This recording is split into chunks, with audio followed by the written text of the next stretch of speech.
Dude, did you talk back to Butch? Did you hear from Butch? Hey, did you ever hear anything from Butch? Have you talked back to Butch? Do it. Have you heard from Butch? Did Butch call you? Nah. Hello and welcome to True Crime Rocket Science, the most authentic voice in true crime. The value of these jailhouse recordings is firstly that we get to know the father-son relationship dynamic quite intimately. We also get to know what kind of person Buster is. And secondly, we get a glimpse how the Murdaughs exert their influence. Let's begin with the second. Who is Butch? Now, according to an excellent long-form article published in Fitz News in June 2022, in other words, predating the trial by around 6 months, quote, Alex Murdaugh appears to have enlisted the help of Columbia election lawyer Butch Bowers to help Buster regain admittance to the school. According to his phone calls from jail, Alex paid Bowers $60,000 for this task, half up front and half when he succeeded in his mission, end quote. So now we have a Butch, Bubba, and Buster. We don't know this for certain that the Butch is Butch Bowers. However, Fitz News is explicit that their assessment is based on an implicit reading of the jailhouse transcripts. To return to the article, quote, though neither man spoke explicitly about what Butch Bowers was paid to do for them, and Bowers did not respond to a request for comment from Fitz News, this much can be deduced through their conversations. As of at least December 1st, 2021, Bowers had apparently received his payment in full, according to the calls. In other words, he'd received $60,000. And so the question is, was he going to be able to deliver on, I guess, what he was supposed to do? Well, what do you think? Did he? To give him a chance to respond to you Friday, and if you don't hear it, call Butch. I call him late Friday afternoon, and Okay.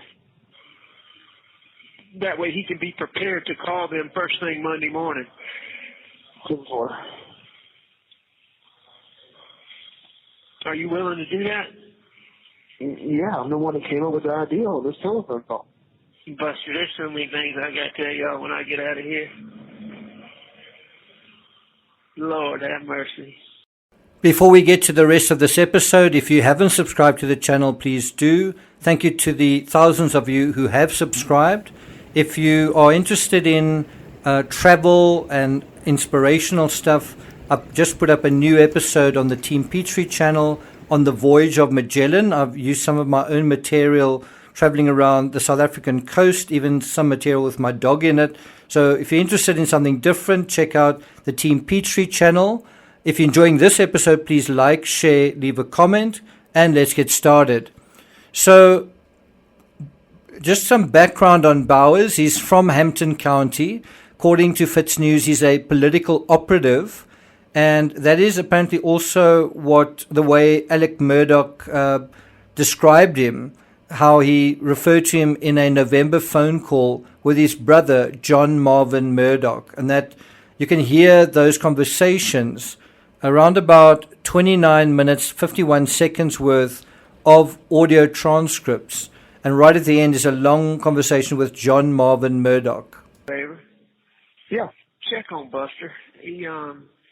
I finally ran down Butch, and I tell you, I don't think they've drugged this thing out now so I've been trying to put pressure on them, but getting jumped to, but anyway. So tell me, what do I need to do? Do I need to call Butch? No, there isn't anything to do. What they're saying is they're going to delay him for 1 year. And I frankly don't know that they can do that.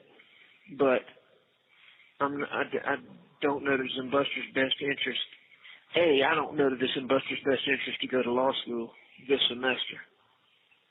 Well, I don't disagree with that. What Buster told me was they thought they were offering to start in the in the fall. Well, that's what we've been trying to do. But now it's gotten down to the last minute. They haven't done anything. Buster's not prepared to go. It's probably not in his best interest to go anyway. But if he fights their decision, what they're saying is they're going to delay him until the following spring. Right. And now Butch and Jim are going to try to negotiate him doing something in the fall, but, you know, he ain't going to have any leverage. You know what I'm saying? It's going to be Right. whatever they say. It's just a shitty thing, and I mean, all this is because of me. Well, what can I do to help? Is it anything? Do I need to communicate with Jim, Butch? I mean, is there isn't anything you can do? I mean, let's just say he could force them to honor the admission. the original and go this coming semester? Yeah, I mean, with all this pressure on him, and that's going to piss off the administration, and, you know, they're going to grade him extra hard. I mean, who knows what might happen. Well, no matter what, when he games, he's got to go and he's got to make it 100% effort, and you know, can't be anything else. He's got to focus on that. That's right. And even if there is extra pressure on grading, he just needs to make sure that it doesn't matter. He's got to make it a full-time job. He's got to go to law school during the day. He's got to study 5 and 6 hours every day. That's right. 6 days That's exactly a week. right. Yeah, and I told him that he's not going to work when he's back in school, and you know that he's got to put all his effort into it. So anyway, and I'm prepared to take care of it for him. So I mean, he won't have any issue there. It's just he's just got to be mentally prepared to do it. Well, the only thing you can do is call him, and just. Well, so do I need to encourage? So bear in mind that Alec Murdaugh knows that the call is recorded, and so does his brother, and so does Buster. And what you actually have here sounds like John says something like, do I need to incur? And then he sort of cuts himself off. And I think what he means by that, I could be wrong, incur tends to mean, do I need to pay something? Do I need to? And so it's a kind of a fancy word for that. And so much later on in the call, this is what Alex says to him. Get prepared to Monday, file something, get a court to enjoin the law school from denying his admission that they've given him, which I don't even know if you can do, and I don't know that that's in his best interest. No, I don't think so either. I mean, it sounds to me like either they go let him go in the fall, or they go let him go in the spring. Well, no, they're saying they're going to let him go in the spring. That's what they're saying. So you can hear the suggestion that he's making is that his brother file some kind of motion compelling the law faculty, legally forcing them through some sort of legal maneuver to accept Buster. But right. Jim and Dick think that maybe they can negotiate. Right now they're saying the fall's not an option, but they seem to think that as time goes by and can discuss they might reconsider that. They might can work it out somehow for him to start in the fall. Right.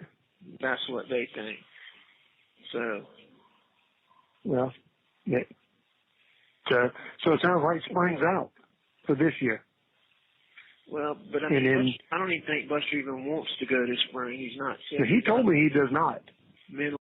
And I think that's the bottom line, is you basically have Buster and his father negotiating for about 2 months, having these conversations for about 2 months, where his father encourages him to make every effort to begin, and Buster kind of says, yeah, I'm doing everything I can, but I've got other stuff going on.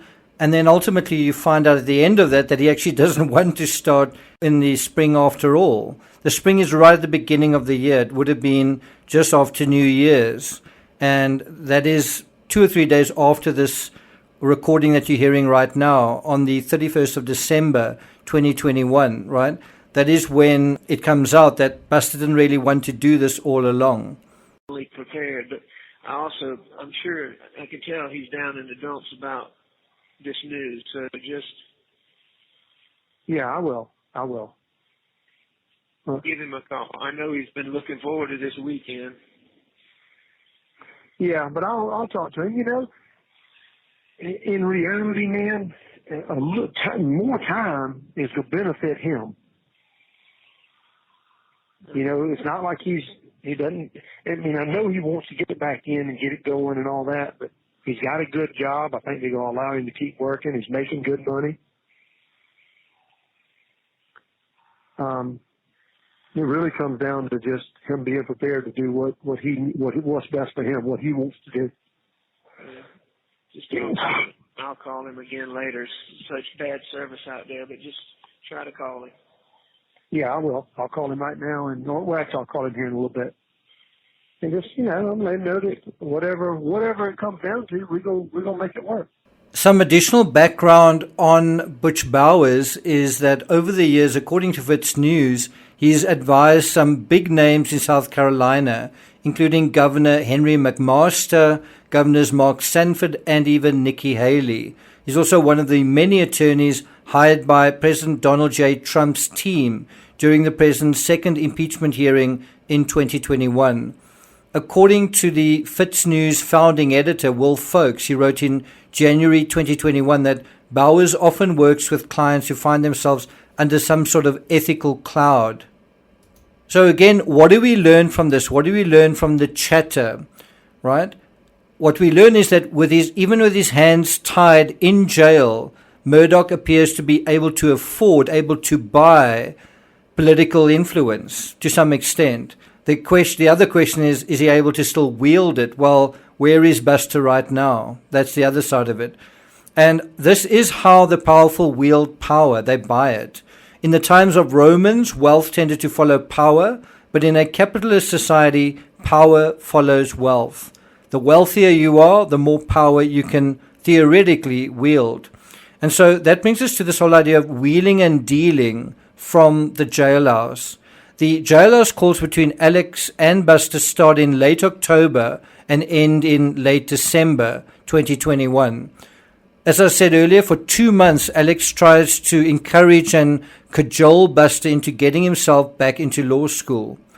We learn from their interactions that Buster has a low GPA, in other words, poor grades, and obviously having been kicked out of law school for cheating, the University of South Carolina have to decide if they really want a Murdaugh in their midst. And this is given the other things that are taking place. Do they? Given the high-profile case about to play out on the airways, do they want a lightning rod drawing attention to them, to the University of South Carolina? The short answer is no, but Murdaugh thought if he greased the right palm, perhaps to the tune of $60,000, perhaps he could turn a no into a yes for Buster. He wanted to get Buster into the same law firm that spawned him. And what I think is pretty incredible is that in spite of Murdaugh's disgrace, he still expected the law firm to hire his son. That doesn't seem to happen either, certainly not currently.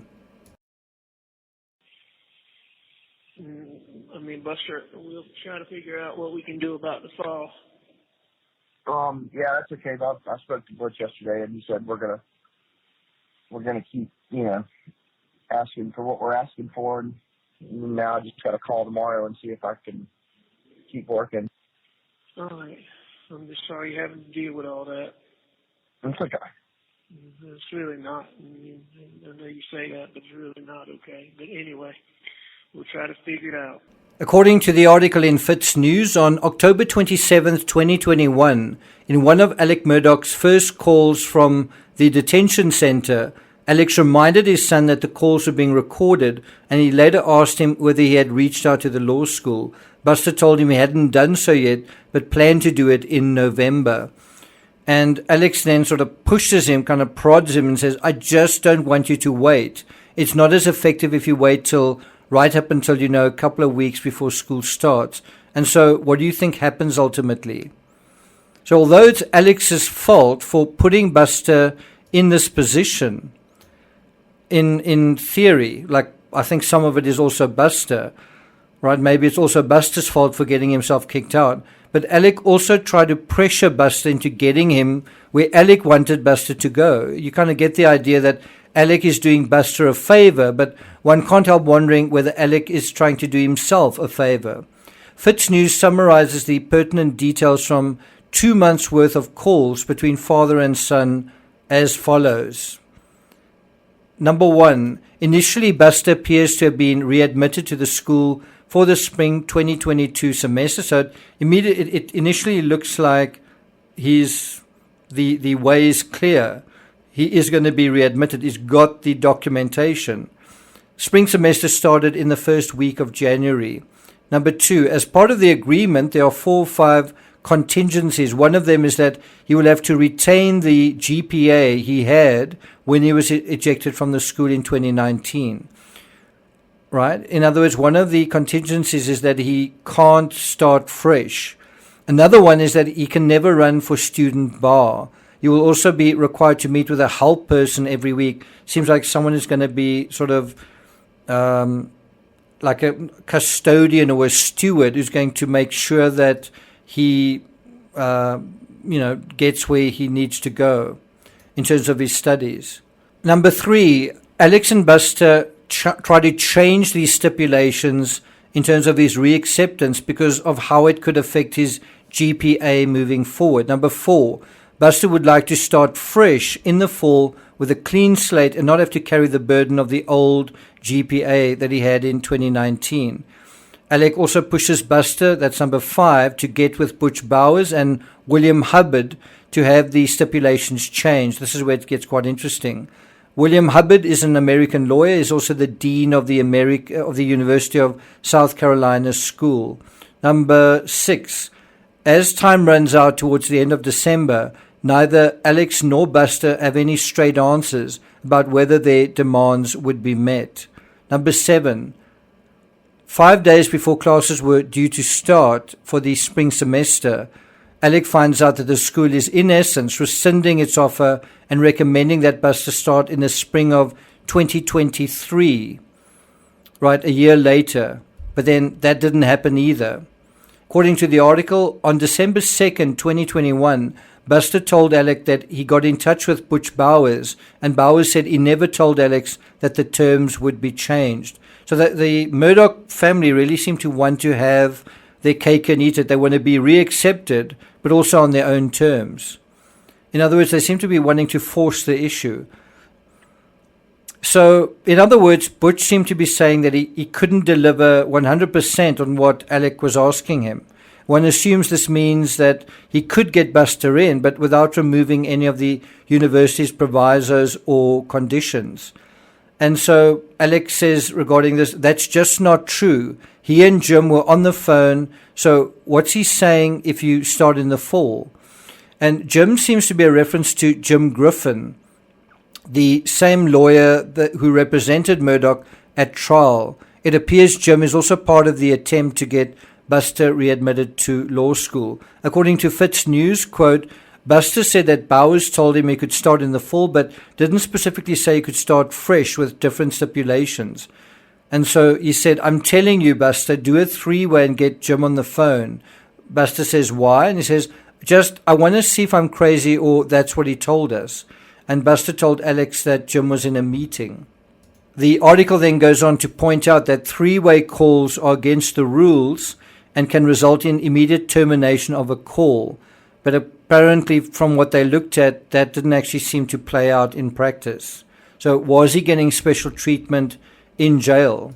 And so that brings us to the next point, which is you get a sense of how pressure is brought to bear on other people, but not only on other people, also on Buster. You have the call ending with Alex telling Buster that he's aware of how much pressure he was putting on him with all of this, and he said, I just want what is best for you. Buster told him that if the terms aren't changed regarding his GPA, then he's not going to go to law school now because there's no point. This is all interesting because Buster was already getting special treatment by being allowed back in. He seemed to be insisting now on extra special treatment that he be allowed back in law school, and if I understand correctly, not have some sort of conditional protection in place that could inflate his GPA.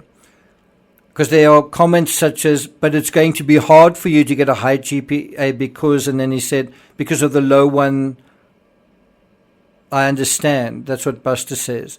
So this seems to be an acknowledgement here that Buster isn't a brilliant law student, or if he is, maybe there's an element of laziness. Maybe there's an element of entitlement. Maybe you do hear his uncle saying he's going to have to work hard. Maybe there's an element that he perhaps doesn't always want to work hard. Given his father's efforts to make things easier for Buster, it seems even his father is aware that he needs to make things easier for Buster. And Buster needs things to be made easier for him as well. Otherwise, Buster's not going to show up. That's the impression one gets. Is it true? So ultimately, it's not clear what happened here. Did Buster actually want this, or was Buster becoming a lawyer for Alex's sake? But what we see after 2 months is a lot of chess ending in kind of a stalemate between father and son. Buster seems to have played his own game and snookered his dad at the end of it. I mean, he kind of seems to suggest to his father that he is willing to go along with things. Maybe he knows more than Alec what is actually really going on, and perhaps that's the reason he's not fully invested in it. But he also is delaying, postponing, and ultimately not participating in a scheme he never seemed to be terribly interested in. But he never quite tells his father that in so many words either. He never says, "Dad, I actually don't want to do this." FitzNews reached out to the University of South Carolina, and this was the university's response, the official response. Richard Alexander Buster Murdaugh Jr. is not enrolled at the University of South Carolina School of Law. He was previously enrolled from the fall of 2018 to the spring of 2019. And so what this shows, or it's a question, doesn't this show that the Murdaugh star has started losing its shine? Because despite their efforts, despite $60,000, Buster doesn't end up going back to law school, does he? And I do think what is highlighted in this article that is so pertinent, so important, is that at no point during any of their conversations did they talk about trying any other law school or trying a law school in a different state. That's fascinating. And so the other thing that is quite interesting to look at is when somebody fails them, when some sort of potential operative fails them, then looks like they try and fall back on family. And I think it's important not to get caught up in the details here, the details of the conversation. What you want to do is look broadly at this basic strategy. How do we get Buster into the university, despite the fact that the university don't seem to be ambivalent about it and seem to, towards the end, be kind of against the idea? How do we force the issue? How do we get the outcome that we want, right? That is an analogy, that is an allegory for possibly how they get other outcomes that are also not strictly speaking the sort of situation any other person would be able to achieve, right? Can you see how it's using so many different strategies to exert power, to exert influence? Now imagine that in terms of the 100 or so fraud cases, and imagine the dominoes typically falling precisely as they're supposed to. You know, when you have a situation where the Murdaughs are at maximum power, maximum influence, got lots of money at their disposal, also got lots of like a sense of prestige and power in terms of how everybody else thinks of them, right? So why wouldn't you think you could get away with murder when you're used to calling the shots, when you're used to calling in favors, when you're used to working your corner of South Carolina like a master puppeteer? Thank you for listening, and I'll see you guys next time.